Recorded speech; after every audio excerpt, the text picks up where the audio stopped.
മത്തങ്ങ ബന്ദിപ്പൂര് മദനഗുടി വഴി ഊട്ടി.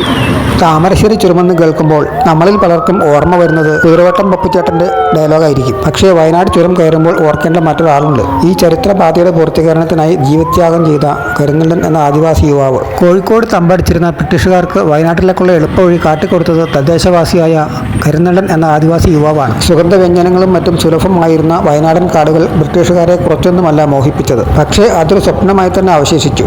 വഴി കണ്ടെത്താനായി ഇറങ്ങിത്തിരിച്ച പല ബ്രിട്ടീഷുകാരും വന്യമൃഗങ്ങളുടെ ആക്രമണങ്ങൾക്ക് ഇരയായി. വയനാടൻ കുന്നുകളുടെ താഴ്വാരത്ത് ആടിനെ മേച്ച് നടന്നിരുന്ന കാടിൻ്റെ ഓരോ മുക്കുമൂലയും അറിയാമായിരുന്ന കരിന്തണ്ടൻ്റെ സഹായത്തോടെ അടിവാരത്തു നിന്നും ലക്കിടിയിലേക്ക് ഒരു എളുപ്പവഴി അവർ കണ്ടെത്തി. പക്ഷേ ഒരു ആദിവാസി യുവാവിൻ്റെ സഹായത്തോടെയാണ് ഈ വഴി കണ്ടെത്തിയത് എന്നുള്ളത് സൂര്യൻ അസ്തമിക്കാത്ത സാമ്രാജ്യത്തിൻ്റെ ഉടമകളെന്ന് അവകാശപ്പെടുന്ന ബ്രിട്ടീഷുകാർക്ക് അംഗീകരിക്കാനാകുമായിരുന്നില്ല. മാത്രമല്ല കരിന്തണ്ടൻ ഈ വഴി മറ്റാർക്കെങ്കിലും കാട്ടിക്കൊടുക്കുമോ എന്ന ഭയവും അവരെ അലട്ടി. അതിന് അവർ കരിന്തണ്ടനെ ചതിയിലൂടെ കൊലപ്പെടുത്തുകയായിരുന്നു എന്നാണ് കഥ. അടിവാരത്തു നിന്നും 9 ഹെയർപിൻ വളവുകൾ കയറി ലക്കിടി വ്യൂ പോയിന്റിലേക്ക് എത്തുമ്പോൾ സമുദ്രനിരപ്പിൽ നിന്നും ഏകദേശം 2600 അടി ഉയരത്തിലേക്ക് നമ്മൾ എത്തുന്നു. കോഴിക്കോട് നിന്നും വയനാട് വഴി മൈസൂരിലേക്കുള്ള എളുപ്പമാർഗ്ഗമാണ് ഈ പാത. ശ്രീരംഗപട്ടണത്തെ ടിപ്പുവിൻ്റെ സാമ്രാജ്യം കീഴടക്കുവാനുള്ള എളുപ്പമാർഗ്ഗമായാണ് ബ്രിട്ടീഷുകാർ ഈ പാതയെ കണ്ടത്. ദേശീയപാത 766 ഭാഗമായിട്ടുള്ള ഈ പാത ബന്ദിപ്പൂർ ദേശീയ ഉദ്യാനത്തിലൂടെയും വയനാട് വന്യജീവി സങ്കേതത്തിലൂടെയും കടന്നു പോകുന്നു. കേരളത്തിൻ്റെ വ്യവസായ, വാണിജ്യ, ടൂറിസം മുന്നേറ്റങ്ങൾക്ക് വയനാട് ചുരത്തിന് ഒരു പ്രധാന പങ്കുണ്ട്.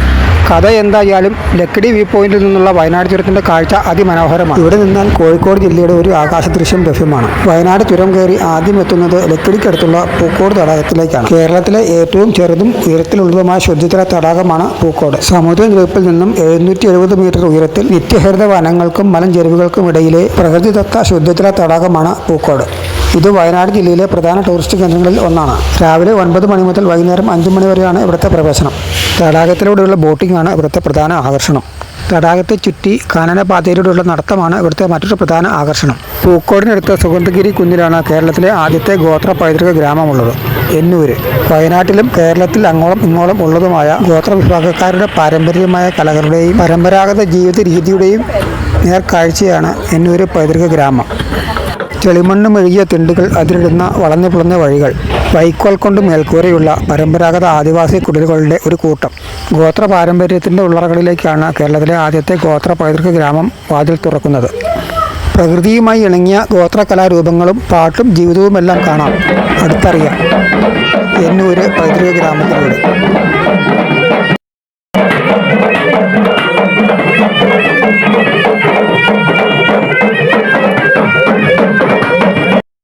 എന്നൂര് പൈതൃക ഗ്രാമം കടന്ന് വയനാട്ടിലൂടെയുള്ള യാത്ര തുടരുകയാണ്.